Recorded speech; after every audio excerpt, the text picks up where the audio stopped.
Friends, நீங்கள் என்ன பார்க்க போகிறோன்னா வீடியோவில் ஒரு பன்னீரும் கேப்சிகம் போட்ட ஒரு கிரேவி தான் பார்க்க போகிறோம். பூரிக்கு நல்லா, தோசைக்கு நல்லாயிருக்கும். அது ரைஸ் கூட நல்லாயிருக்கும். எப்படி செய்யுதுன்னு பார்க்கலாம். ஃபஸ்ட்டு பன்னீர் 100 கிராம் பன்னீர் எடுத்துருக்கேன்.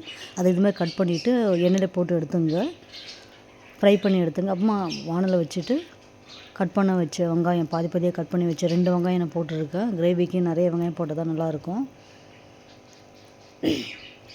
அதில் 2 பச்சை மிளகாய் சேர்த்துங்க, இஞ்சி துண்டு சேர்த்துங்க, அம்மா உரிச்ச பூண்டு ஒரு கைப்பிடி அளவு சேர்த்துங்க.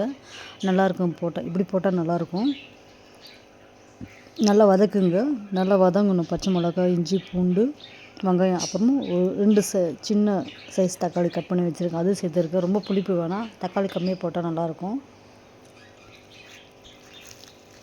நல்லா வதக்குங்க. அப்புறமா கொஞ்சம் கெட்டியாக நல்லா வாசனை இருக்கிறதுக்கு முந்திரி பருப்பு 4 சேர்த்துங்க. இருந்தால் நல்லா கிரேவி நல்லா கெட்டியாக வரதுக்காக முந்திரி பருப்பு சேர்க்குறது. ஆற வச்சுட்டு மிக்சியில் போட்டு எடுத்துங்க. ஒன்றும் பாதியமாக எடுத்துங்க, ரொம்ப மையாக அரைக்க வேணாம். மிக்சியில் போட்டு எடுத்துங்க. அதே வானல் வச்சுட்டு எண்ணெய் ஊற்றிங்க. பட்டை, லவங்கம், இலைலாம் போட்டுங்க, பிரிஞ்சி இலைலாம் போட்டுட்டு அதில் கொஞ்சம் கேப்சிகம் போட்டு நல்லா வதக்கி எடுத்துங்க. கட் பண்ணி வச்ச கேப்சிகம் போட்டு வதக்கி எடுத்துங்க. நம்ம அரைச்சி வச்ச கிரேவி அதில் சேர்த்துக்கலாம். கிரேவி நல்லா வதங்கணும், எண்ணெயில் அந்த பச்சை வாசனை போகணும். ஏற்கனவே ஆல்ரெடி வறுத்தாச்சு, இருந்தாலும் நல்லா வாசனை, அந்த பச்சை வாசனை போட்டு இன்னும் நல்லாயிருக்கும் கிரேவி சாப்பிட்றதுக்கு. இது பாருங்கள், எல்லா மசாலா சேர்த்துட்டேன். அம்மா கொஞ்சம் தேவையான அளவு சால்ட்டு சேர்த்துக்கலாம்.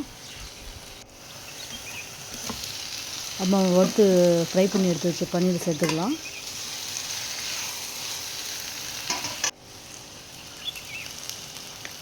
தனியா பவுட்ரு போட்டு சேர்த்துக்கலாம், வெறும் மிளகுத்தூள் சேர்த்துக்கலாம், சில்லி பவுட்ரு. அப்புறமா பன்னீர் மசாலா சேர்த்துக்கலாம், 2 ஸ்பூன் சேர்த்துக்கலாம். நல்லா கலக்கி விடுங்க.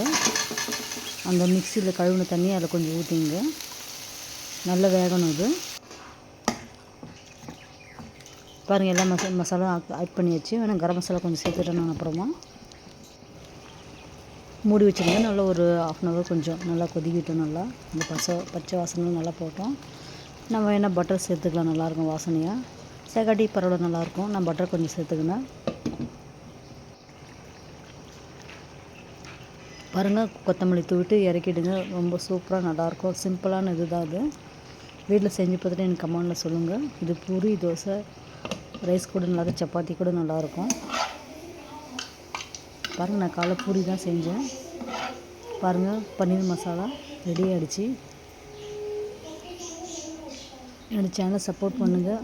பிடிச்சா லைக் பண்ணுங்கள், ஷேர் பண்ணுங்கள். பாய் நண்பர்களே.